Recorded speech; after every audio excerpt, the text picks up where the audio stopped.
Angela Sutan, bonjour. Bonjour. Vous êtes professeur en économie expérimentale à BSB. Vous êtes responsable de l'axe de recherche, décision et comportement. Et vous avez notamment mené des expériences sur un sujet plutôt inattendu, la stratégie managériale qui consiste à mettre en place un bouc émissaire au sein de l'entreprise. Est-ce que vous pouvez nous détailler cette stratégie ? Oui, effectivement, nous avons réalisé des expériences de laboratoire sur cette stratégie, mais l'idée n'est pas nouvelle. Machiavel en parlait déjà.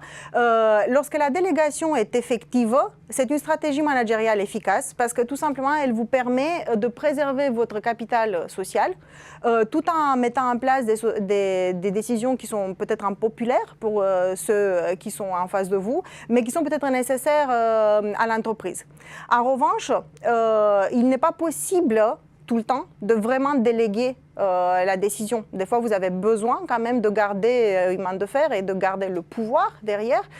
Et des fois, vous ne voulez pas tout simplement le déléguer. Dans ce cas-là, donc, vous mettez en place ce qu'on appelle un bouc émissaire. C'est un individu en fait, qui va être en première ligne devant les personnes qui sont visées par votre réforme et qui va à la fois implémenter la réforme et à la fois se prendre les critiques des individus qui sont visés. C'est la stratégie de fausse délégation. Dans quelles circonstances est-ce que les entreprises vont avoir tendance à recourir à cette stratégie du bouc émissaire ? Alors la situation globale est celle où vous avez un coût d'opportunité du temps qui est élevé. Vous n'avez pas le temps de vous occuper de ça. La personne en face de vous a peut-être aussi de l'expertise, donc elle est quelque part légitime, même si c'est juste un bouc émissaire. Et tout simplement, elle a des préférences strictes sur la situation, ou au moins c'est de la manière dont les individus voient cette personne. Donc elle est quelque part crédible. Et lorsque vous avez besoin de la mettre en place, c'est que vous avez quelque chose de très important à perdre. Si la réforme ne passe pas, en fait, c'est pas que vous ne gagnez pas quelque chose, vous perdez quelque chose que vous avez acquéri. Une place dans une course, une position économique, un marché, etc. Voilà. Et donc, c'est dans ces situations-là qu'il est presque nécessaire de recourir à cette délégation. Et qui sont ces managers qui recourent au bouc émissaire ? Est-ce qu'on peut dégager un profil type ? Il n'y a pas de profil type, il y a des circonstances types. Est-ce qu'ils sont nombreux déjà ? Ils sont nombreux. Quand ils ont la possibilité, plus de 40% des managers le font. Plus de 40%. Voilà, c'est ce qui est ressorti de notre expérimentation de laboratoire.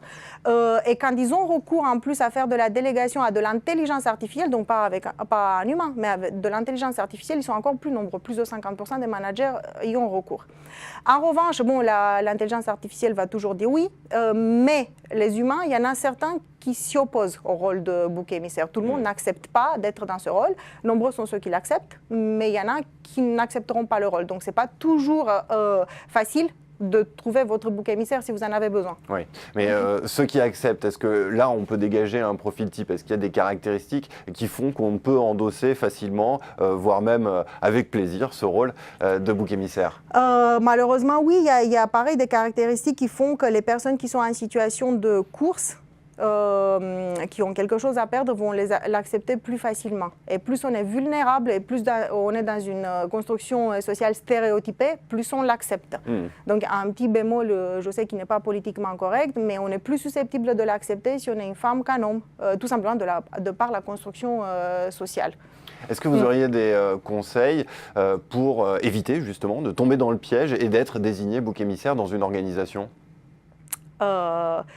Je pourrais en donner pendant des heures, mais je pense que la façon la plus efficace, c'est de regarder le film qui a été fait d'après le livre de Daniel Pennac, Au bonheur des ogres.